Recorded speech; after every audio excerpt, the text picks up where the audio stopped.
Hi, I'm Luke Smith. I'm co-founder and CEO of Croud.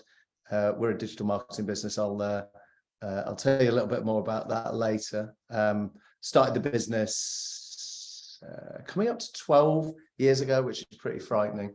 And it frightens me probably where most of you guys were 12 years ago. You probably weren't in gainful employment at that point. But so we've been doing it ages. I love what I do, and I'll tell you a little bit more about it later. And this is my good friend, Dean Gardner. Thank you, Luke, and hello, everyone. So really excited about today's session. I'm Dean Gardner. I'm the Global COO of Croud. I've been with the business for 18 months at this point, and I've worked in the digital marketing space for about 20 years at this point, which, even saying that, sounds a little crazy. It feels like I got into the industry only yesterday, but obviously a lot's happened in those 20 years, and looking forward to sharing kind of a little bit about my journey and kind of some things I've picked up along the way. Amazing. So Luke, do you want to start off by telling us a little bit about Croud and what it is, where it stemmed from? Yeah. Well, do you know what? I'm going to turn the question back on you, Mayor. What do you know about Croud? Oh. To answer, Luke. So Croud, digital marketing agency. I don't want to answer the question. He's trying to get you to work. I'm gonna throw it to Dean. Dean, what do you know about Croud? Wow, you see the power of delegation right there. I'm happy to kick off, and then Luke, feel free to kind of add your flavour into things. So essentially, Croud, we are a digital marketing agency, very much with a global footprint. And when we talk about digital marketing, the digital marketing ecosystem is very broad. Where we play specifically is around ensuring that we're engaging with the consumers of the brands and advertisers that we represent to essentially raise awareness and solicit some sort of response, a response being maybe a sale, a particular action across key platform partners such as a Google, a Meta, which includes Instagram, TikTok, etc. And essentially what we're doing is we're managing our clients' investment to target those consumers in meaningful and authentic ways to ensure that, as I say, then the message is getting in front of the right people, and that as a consumer navigates that journey in terms of considering a brand for a particular product purchase or a service, that they're top of mind ultimately, and we're getting the desired action. So high level in terms of digital marketing and the place that we play, that's it. Luke, do you want to say a little bit more about Croud specifically? Yeah, exactly. That was a very, very good explanation, and actually one that my mum would understand, because whenever I try and tell my mum what I do, she struggles to understand it. No, I think that's exactly it. I mean, the one kind of secret sauce about Croud that differentiates ourselves to other digital marketing agencies is just our Crowdy network. So alongside, like, we've got nearly 500 people within the organization globally, which is pretty mind-blowing when you think about it. But alongside that, we've got another 2,500 people who work in our Crowdy network, doing all manner of tasks from anywhere in the world. And it's great to see so many people from other places outside the UK or the US where we've got offices on this call, because we do offer work and engagements and all sorts of different disciplines, from page search specialisms to content writing, to people in every part of the globe. And in fact, we operate in over 120 different markets for our clients. In terms of clients, you might know and recognize, we work with lots of retail businesses like VF Corporation, so North Face, Eastpak, Vans and Timberland. We work with big hospital groups in the US. We work with the world's biggest service office provider in Regis or IWG. God, come on, Dean, help me out here. Who else do we work with? All Saints, Pretty Little Things, Amazon. Yeah. So all manner of different businesses in both the business to consumer space and the business to business space. Like I say, we're about 500 people. We've got offices in Equifax. Very good, Parody. Very good. It's a slight cheat. Parody works for Croud, so I'm glad she got that one right. Like 500 people in 4 different fixed offices recently launched in Dubai. We're in London. We're in Shrewsbury. We won't go into too much detail as to why we're in Shrewsbury, but if anybody's in the Midlands and interested in a career in digital marketing, love to speak to you. And New York, where Dean is speaking to you from. Amazing. See, you definitely answered that with way more detail than I ever could.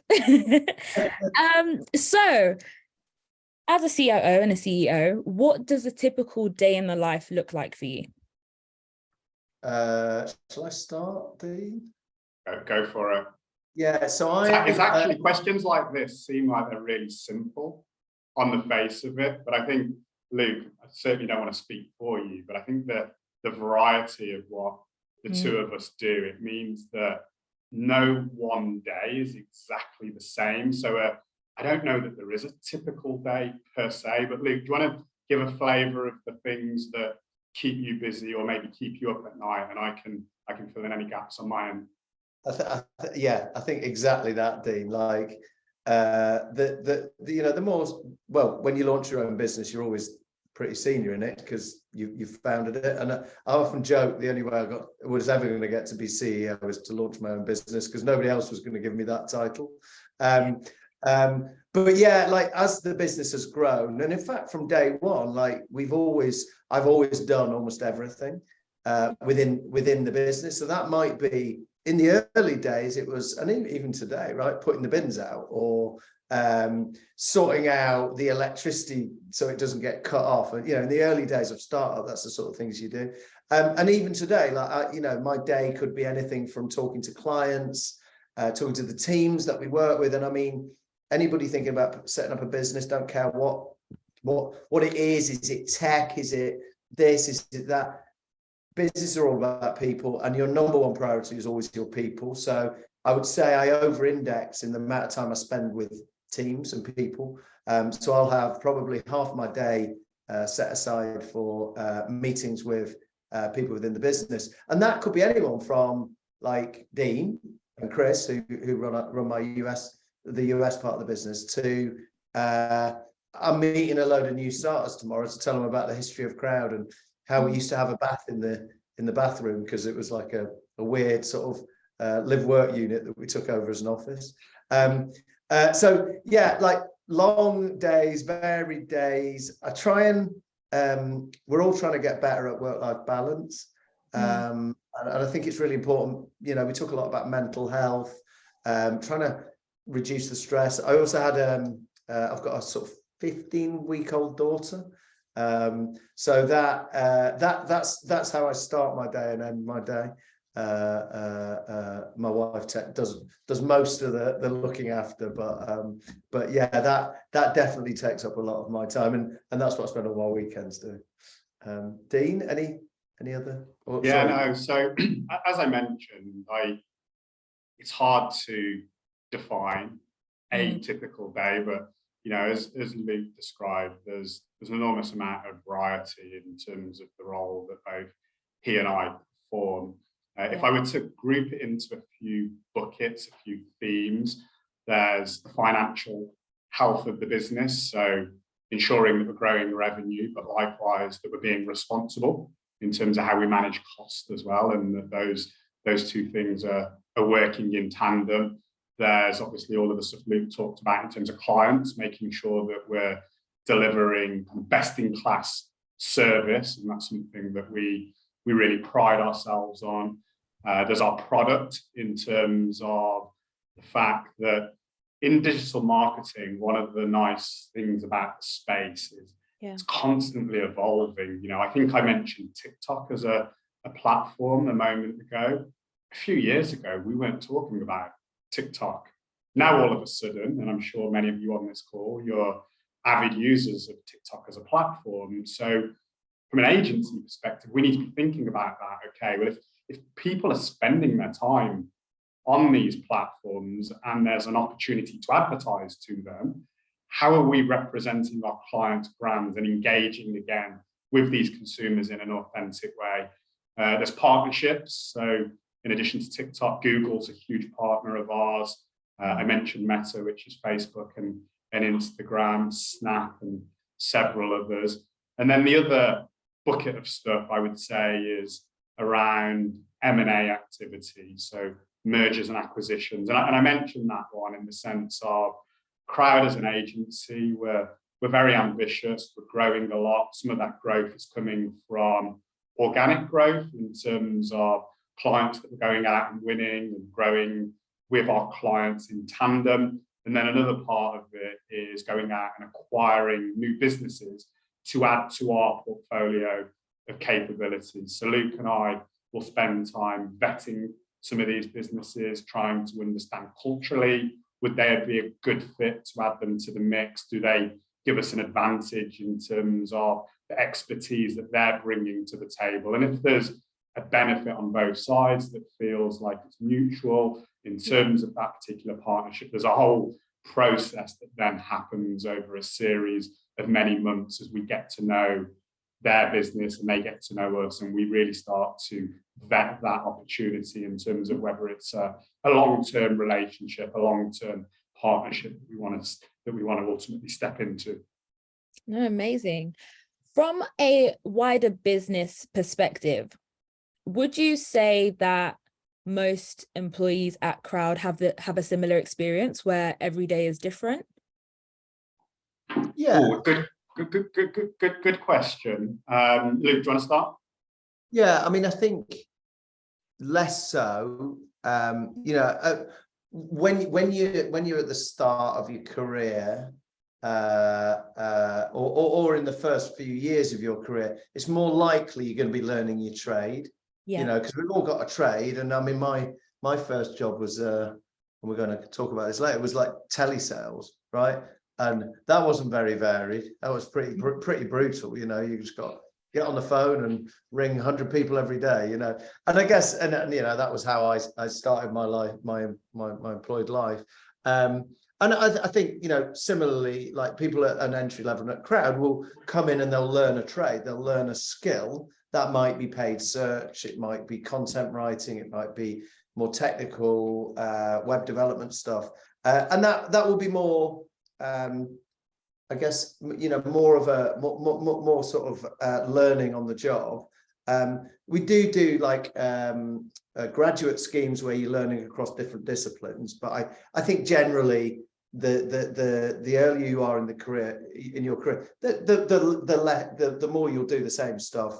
To get a deep subject matter expertise in it. Amazing. I think that leads us perfectly into a challenge I have for you. I would like you to describe your career journey in 2 minutes or less. Dean, go for it. Geez, 2 minutes or less starting now. All right, so I started off working for an independent paid search agency predominantly. I mentioned that was about 20 years ago. Great business, grew very quickly, had the opportunity to learn from some very talented people, some great leadership. One of those individuals was Luke's co-founder, Ben Knight, who's still very much a part of Croud today. So that's how I got into the space. And by the way, I didn't grow up thinking I'm going to go manage Google Ads. It wasn't the dream. I thought I was going to be a professional footballer, but that didn't quite work out. So getting into an environment where I had the opportunity to learn a lot was great, learned new skills, and had the opportunity after that to go work for one of the large advertising networks. And I won't talk too much about their business because that's a whole different type of conversation, but just to say they are responsible for managing all different forms of media. So both offline media, so television, radio, press, outdoor, as well as all things digital. So that was really helpful for me to come from very much a specialist background to then be in an environment where what I did was really important, but it was only a small part of a much bigger piece of the equation from a media marketing perspective. So that was really helpful for me, just to understand how those different disciplines needed to work together, where what I did would fit into that, etc., etc. As part of that, I had the opportunity to move from London to New York, continued with that business for another 6-7 years in various different capacities. And then, as I said, 18 months ago, I realized my dream by coming to join this man here, where I came on board the Croud machine. And I can talk more in this discussion as we go on in terms of what was the attraction to me in terms of joining Croud, but ultimately Croud for me was almost a return to where I started in terms of a really successful business with really big growth ambitions that are really specialist on a core part of the industry, and that was a big part of the attraction for me. Amazing, amazing. Luke? Did I do that within 2 minutes? Or You actually did. You really did. I think you got like a minute and 40. Right, I'm going to do it in 1 minute. Time me. I'm ready. Go. Right. So, came out of uni, did all right in uni, despite not doing a lot of work. I got a 2-1. Went to a careers fair. I was at Manchester. Went to a careers fair, and the options were like go in the army, or go and work in an accountancy firm, and I didn't fancy either of those. And then I saw a thing for selling ads on the back of buses.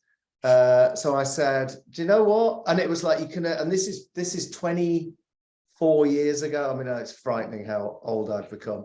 And I was like, and you could earn 20 grand, like in total with your commission. And I was like, this is amazing. You can earn 20 grand. I mean, that's just insane. So off I went, moved to London. Hey, I'm a northerner, so I didn't like London. Did this sales job for a bit, telesales, which was pretty, like I say, was pretty brutal. And I just got into like this media and advertising sales. So I did that for this bus ads on the back of bus companies, and the ones that the tube as well, the tube ads. They were called TDI, and they've changed their names. Then I went to a regional press group. Then I worked at the Daily Mail for my sins, where like I sort of probably made my name in the industry. I was selling ads to media agencies. Then I went traveling for a year. Then I came back and went to the Times and worked for the Times, which was pretty tough and a long way from where I lived. I used to have to ride a scooter across London every day, a battered old Vespa. And I'd just come back from traveling. I was like, this is riding a Vespa through the rain every day. And my career at this point, I wasn't really going anywhere. And it's quite interesting. I was like late 20s. I was like, what am I doing with my career here? Then I went to The Economist, worked there for a bit, which was brilliant because you worked closely with like the editorial and these brilliant writers and people like that. If anybody wants a publication that will just make you get the world better, it's definitely The Economist, and it's pretty accessible and easy to read. And then I ended up at Google, and I worked at Google for 4 years. Loved the place, loved what I learned about digital marketing. I've been in analog advertising. I was so lucky to get that break. But I didn't particularly, I realized at this point, I was in my early 30s, that I didn't particularly like corporate culture. Like I say, nobody was going to make me a CEO unless it was myself. So I set off, I said, right, I had a couple of things that happened, and I was like, do you know what? I just got to go and do this myself. We're going to bite the bullet. I've got this idea. We're going to build an agency that's just that little bit different. And off we go. Not a lot of people gave me too much chance of success. But that was how we got to where we are today. Amazing. How long, Mayor? Do you want the truth or a lie? Closer to 3 minutes, right, Mayor? No, but I was just enjoying it. We had 2 minutes 54 seconds on the clock. Thought so. So Dean, I'm really interested. You were speaking about your move to America. Would you recommend young professionals moving to America? Would you recommend people, starting a career here, moving it over to the States? What has your experience been, and what would your advice be?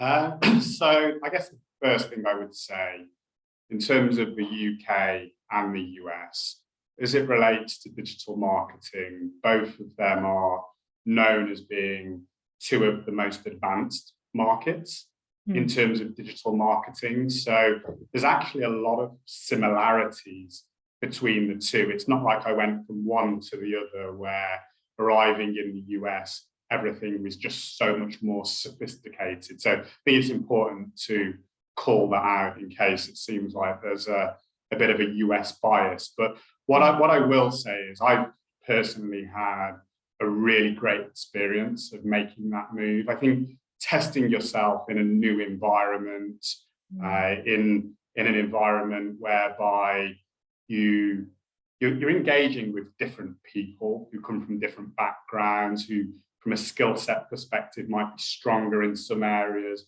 maybe less so in others.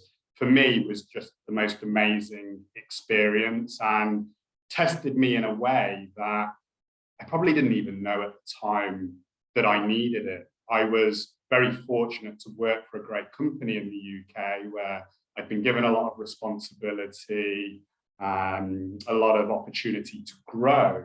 But I think sometimes we don't actually notice that we're in need of taking that next step until you do step up. And I think moving to a different environment, as I say, where maybe perhaps in that first 6, 12, 18 months, I was a little bit out of my comfort zone, really pushed me to take that next step in my career. So for me, definitely a big advocate of making that move and considering international opportunities.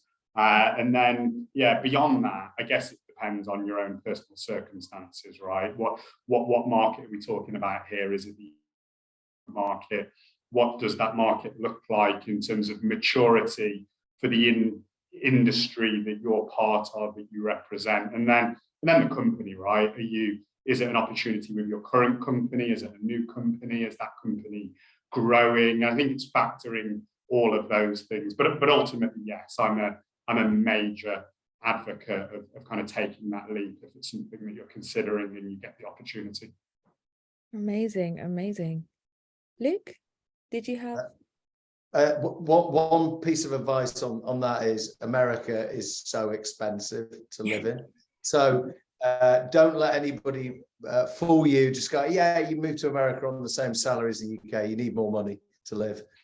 Would be my very true. It's frighteningly expensive over there. That's definitely a piece of advice I would be glad that you gave me. So I'd love to know what your top 3 tips are for young professionals who are looking to get into digital marketing. Is that let's go 3 between us, right? Versus okay. 3 each. I'll start. I don't know if I've got 3, but I'll give this my best go, and then Luke, you fill in any gaps. So the great thing about the digital marketing space is there's an enormous amount of resources out there. A lot of it's available online, a lot of it's free. So my biggest piece of advice, and it's probably twofold actually. It's when starting out and trying to get into the industry, and if you're fortunate to get an interview with a digital marketing company, the way you show that you're passionate about the digital marketing space. And I use the word passion very deliberately, because for me, if someone turns up to an interview and they can show they're genuinely passionate about getting into digital marketing, it goes a long way with me. But coupled with that is showing that passion in a way whereby you've actually taken time out of your day, out of your week, out of your life to upskill yourself. You've done a digital marketing course, you've done a certification with a Google, a Facebook, you maybe have been fortunate enough to do an internship. So it's those things for me that when a candidate can show that and they say that they're passionate about getting into the space, there's evidence of that because they've taken the initiative. That for me goes an enormously long way. Amazing, amazing. Luke? Yeah, my bit of advice would be, remember you know a lot. As a group, you guys are largely, because you're all young, digital natives, right? You guys think about the social platforms. You probably know a lot more about TikTok than I do. So don't underestimate what you already know about the world of digital. And also, like, there's a big, like, the size of the market is vast. The growth in digital as part of marketing is like exponential, was pre-pandemic, is even bigger now, post-pandemic. There is a shortage of talent in it.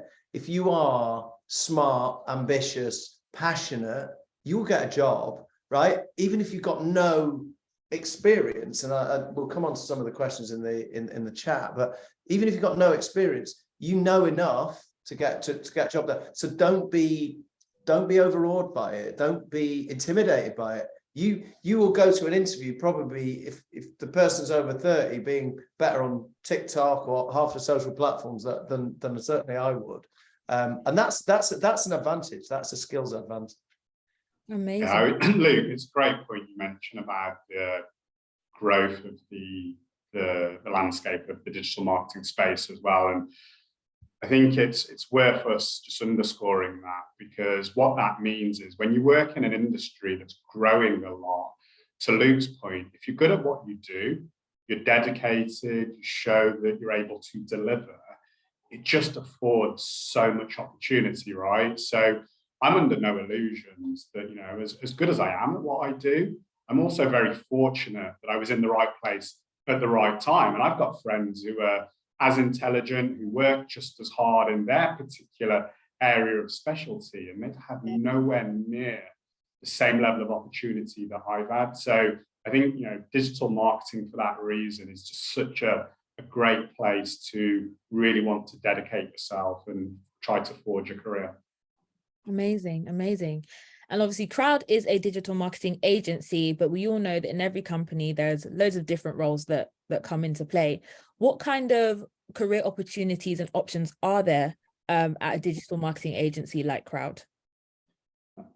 So I think the best way to answer that question is to maybe frame the way in which we work, or the different departments within our company. And we won't do this justice, by the way, in terms of every single type of opportunity, because there is honestly such a vast amount. But if you think about what we do for clients, we help to ultimately plan their activity. So there's a lot of strategy that goes into that. And if you're part of that team, the job there is very much about interpreting the client's brief, understanding their business, what it is they're trying to solve for from a business perspective, and then really thinking about how does marketing, and specifically digital media, help to solve for whatever that thing is, right? So you can imagine if you forge a career there, there's a lot around understanding the audience, understanding the competitor landscape,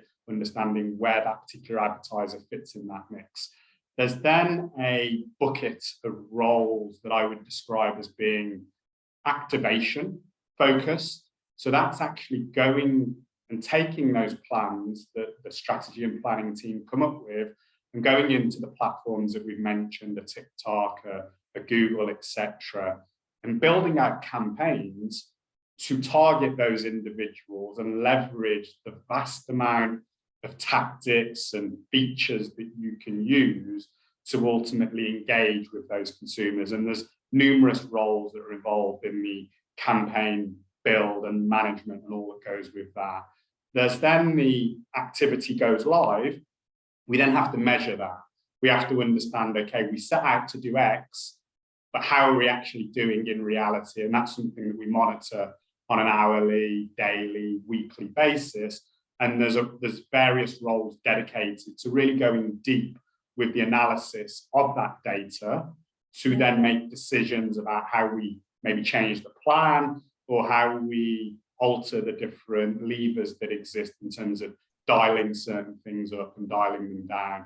And then that then almost closes the loop from an optimization perspective, because we're constantly refining all of that. And again, if you work in that world, the role looks slightly different. So again, I appreciate that's really broad, but I think it's just helpful to have those different buckets as a frame of reference, because depending on which part of the mix that you operate will determine kind of what your role looks like. And we have opportunities across all of those different areas.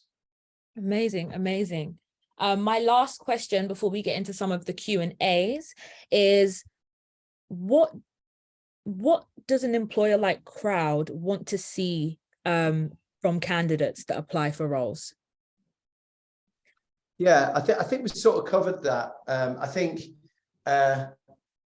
passion, openness, hunger to learn, like just, you know, I want to get involved. I want to get stuck in, like just being enthusiastic, like being fun, coming in with a smile on your face. You know, one of our big, you know, and this comes back to like passion's one of our one of our kind of key philosophies. And like, you know, we want people to enjoy what they do. You know, we want people to come in and say, this is something I enjoy. And nobody enjoys their job all day, every day. I often say when I meet all my new starters, like, we want you to be passionate, but not all the time, because that'd be unrealistic. And even I get up on a like cold January morning on a Monday and go, I can't be bothered, right? I just want to go back to bed. Like, we're realists, but like, just come in, add something, you know, bring your personality, bring your character, be honest, be open, be engaged with the business, and that's all we ask, right? But be yourself as well. Like to Dean's point, like, we have people doing all different disciplines within Croud, and we need all different types of people. So you might be an introvert, you might be an extrovert, you might love data, you might love but bring your real self. Don't try and be someone you're not when you come to the interview. And I think if somebody calls you out for that or doesn't employ you because you're being yourself, then you don't want to work in that company anyway. Very, very true. Dean, do you have anything to add before we move to the Q&As? I agree with everything that Luke said there, and I would underscore the curiosity to learn point. I think what's, for me at least, what's great about this space is you are constantly learning. There's always a new platform. There's always a new tactic. So, you know, 20 years in, and there's so much I don't know. There's so much I don't know. And daily, weekly, I'm learning new stuff. So unless you have that curiosity to learn, then perhaps digital marketing isn't for you. But if you are someone that enjoys that, it's only to your advantage, because again, it just creates so much opportunity. Amazing, amazing. So let's get into some of these questions that people are asking. So I guess you touched on this a little bit with one of the questions, but what are the different roles within digital marketing? So we mentioned the kind of in the broadest sense, the different departments, or at least the different functions that various teams operate within the business. Within that, we've then got various different levels, right? So to Luke's earlier point, when you first come in, maybe you're at the executive level, you're a junior account manager. The way in which the role works, it's that bit more prescriptive. There are daily, weekly tasks that you will perform in that role. And again, this will align to whether you're working in a planning capacity, whether you're working from a data analytics perspective, whether you're in platform activating the media. Of course, it's going to look slightly different depending on those different teams, but essentially you're there to perform a certain function. And as you progress within your career, there's the opportunity to take on ultimately more responsibility. That responsibility is likely to include engaging with clients more frequently, helping to manage whether it's status calls, whether it's managing monthly, quarterly reviews that we do with clients. And then if you display an appetite and the skills to do so, you can also then take on management responsibility, whereby not only do you get the opportunity to perhaps manage a portfolio of clients, but you also have individuals who will report into you, who you will help oversee, again, for the particular function or area of specialty that you're responsible for. So again, pretty broad answer, but hoping that gives a bit of perspective in terms of what's being asked there. Do you have any job roles, whether they're available currently or not, that people would say are unheard of? So the little secret ones that you'd think, oh, I've never really heard of that job before. That's a really difficult question, in the sense of not necessarily knowing where it's come from, but there is an enormous amount of specialty in what we do. So it might be that you're just so passionate about data, for example, or a part of our business, data analytics, and ensuring that we've got the right tracking in place on a client's website to be able to understand the different interactions that a consumer will take when they're on that website. We have roles dedicated to that specialism specifically. Likewise, conversion rate optimization. So thinking about where a button is placed on a website, or the different language that is used to describe a particular feature or a product. So the answer to the question is inevitably yes. There will be roles that are not necessarily as commonly known to this audience, but it's hard to say specifically which roles they are without understanding kind of what the audience knows and doesn't know. Amazing, amazing. Next question. If a person does free work, such as you helped a community business or startup with their digital marketing, is this a good piece of experience? And is there a hierarchy of paid work over free work? Nope. And actually, the fact you're doing free work to get experience probably would sit slightly higher than being paid for it. If you like, that just shows I really want this. So no, free and paid work, if you're doing the work and it's similar level or whatever else, then I would say that they're the same levels, same experience. And actually, we're all into pro bono, we're into giving back, we're into, into developing out that side of our business. So I would say, yeah, it probably it would sit slightly higher, if anything, than doing paid work. Amazing. This one's really going to show whether you know more than me. I hope you do. How will AI affect the career and roles within digital marketing in the coming years? And then they've given an example of ChatGPT. Yeah, ChatGPT is really interesting. We've been using it for various things around our business. It's pretty phenomenal. For those who don't know, it's basically it's a machine learning kind of language, like content creation thing. So you put the basis of a story or a response to an email or bit of information into this machine, and it will just write the exact response. And check it out. It's absolutely phenomenal. Somebody was telling me they've just got $10 billion worth of funding from Microsoft today, and it's going to really impact marketing, particularly content marketing. Will it start to eat away at some of the stuff we do? And yeah, I mean, this has been a theme within within our organization and our world for the last 3 or 4 years, is automation of a lot of the work that we do, right? Content creation, optimization. A lot of the platforms Dean's talked about are becoming more automated.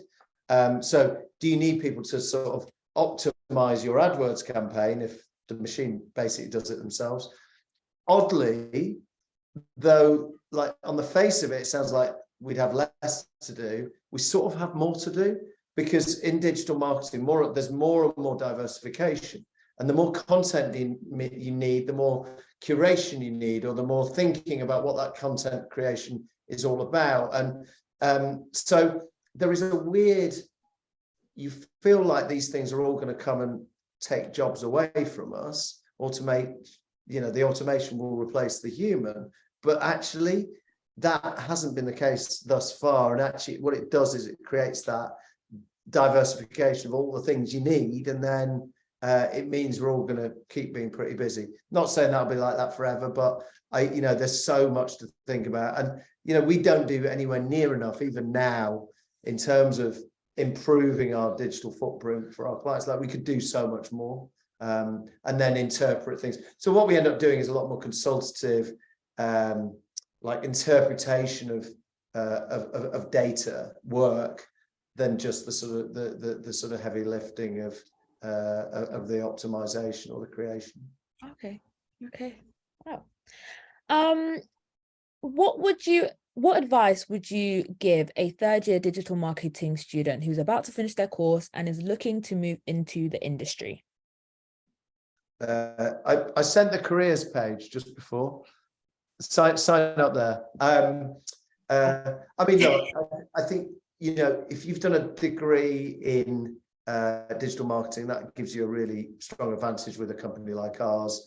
There, even though there's been a bit of a sort of downturn in the digital space, you look at our website. I just looked at it actually before I sent it across. There's 20 open roles there. A lot of those will be entry level, and there'll be companies like us, client-side companies like Google, Facebook, still hiring, not at the levels they probably were. So, I mean, I just get yourself out there. Yeah, and Luke, you mentioned the network as well, so I think it's worth referencing that. And I don't know if a link has been shared on this specifically, but as Luke mentioned, we've got the full-time open roles that you're obviously all welcome to apply for. But then there's also the network that's a really fundamental part of our model. So with that, it's essentially the opportunity to take on some part-time work on a freelance basis, whereby you might not be managing a campaign from start to finish, but you can be assigned some very specific tasks that you can complete on a routine basis, meaning that, again, when you go and interview for a role, that you've got all of the theory of what you've learned, but you've also got some hands-on experience of having done some of the campaign management and all that goes with that. So definitely a bit of a plug to the network, and something that, if you're not getting those opportunities to get full-time employment immediately, it's a great interim step to continue to build up your skill set and your experience. Amazing. I'm quite interested in the next question. Do you think it's better to be early in one's career? Do you think it's better to be a jack of all trades or a master of one? I don't know there's a right or wrong answer to that. Early career, I'd say start and specialize. So my background, certainly how things played out for me, just going really deep in one particular channel, and then with that being able to demonstrate a level of competence, it opened doors in terms of being afforded other opportunities, at which point I then went more generalist, let's say, and that path certainly worked out really well for me, and so I definitely advocate Luke's answer there. But ultimately, if you've got an opportunity to start out whereby you do get exposure to lots of different platforms and areas, it doesn't make that a bad opportunity.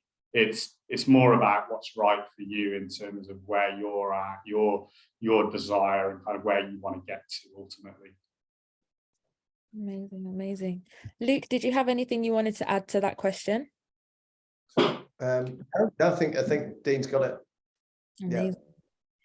Amazing. Is it necessary to complete your bachelor degree to jump into the field, or do you just need to have the skill set? No, we run all different programs for different levels, and we run an apprenticeship scheme that starts I think from 18, so you can join Croud without a degree, And actually, there's a couple of people up in our Shrewsbury office that have done exactly that and are now, mid-level, mid to senior level managers within the organisation. In fact, there's also a guy in our SEO team in London who, again, started as an apprentice in another agency and is now, leading one of our pods in that department. So not necessarily. I think it helps, but don't rule it out. Don't rule yourself out. I think most organisations will offer lots of different routes into businesses like ours. Amazing. And when it comes to those sorts of apprenticeships and things, do they need to already show some sort of skill in the area, or can they just be interested in moving into the industry? You've already got the skills. Already said that. Get like literally, if you're going for an interview, you've got a lot of that. You're digital natives. You've got the skills. You've got a lot of the information. Do a morning's research, right, on what that company does. Do a morning's read a bit of stuff out there on everything's free and readily available. You're going for an SEO role. Look at some of the leading information on SEO. There's so much information readily available. In a morning, you can find out enough to easily get through an interview. Amazing. What platforms do you regularly use or recommend to be familiar with, such as MailChimp?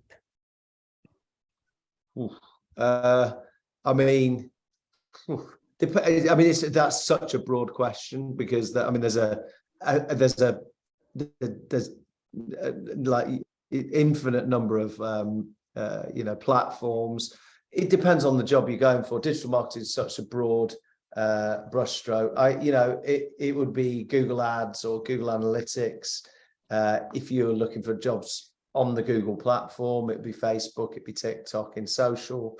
MailChimp is if you're going to get into things like email marketing, but the list is endless. You're going to do web dev and things like, Shopify and some of those platforms, and Magento. So, there's a million different things, but I'd almost ask that question of potential employers, if that's what you're doing, is,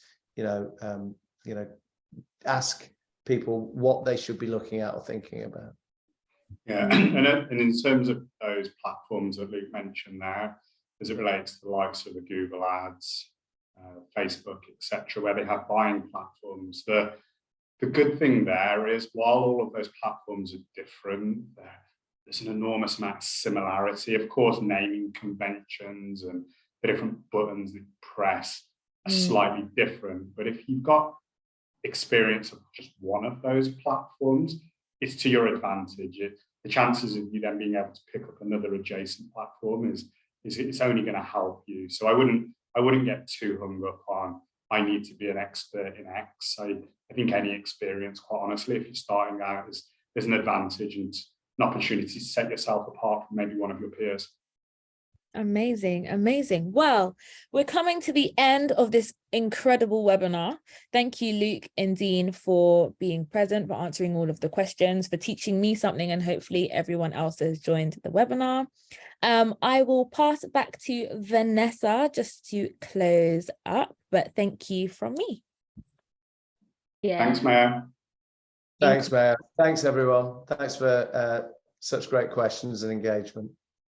Yes, thank you so much, Luke, and thank you, Dean, for that incredible session. There was one question asked that I'm actually interested to know about myself as well. It was about the Chartered Institute of Marketing course, and would you recommend that? I don't know loads about it, but I've heard good things. Actually, I think, do you know what? It's really bad. I think my sister's done it. But yeah, it's got a good reputation, or certainly used to have. The one thing I would check out is just how good they are at digital, and how much you learn from a digital perspective. But if they've brushed that up, I think I would definitely recommend it. I think we actually invest in quite a lot of people in Croud at a sort of junior to mid level, like doing further education around. So there's one of the girls in London is doing like almost a master's level qualification. I can't remember the name of it. So yeah, I think it's good, and I think the formal education side of it can really help, and it helps broaden you out from your day to day. So I definitely recommend those types of things. Yeah, I think for me, the way to look at it is that while these courses or certifications, they're not a prerequisite, they're not mandatory, but if you think about it, if you've got 3, 5, 10 people going for the same role, how do you set yourself apart from the next person? And if you've done such a course, it's something for you to be able to talk about, to show your passion for the space, to demonstrate what you've learned. So nothing bad comes of doing these things. So I would say yes, if you've got the opportunity, if you've got the time, absolutely just do it.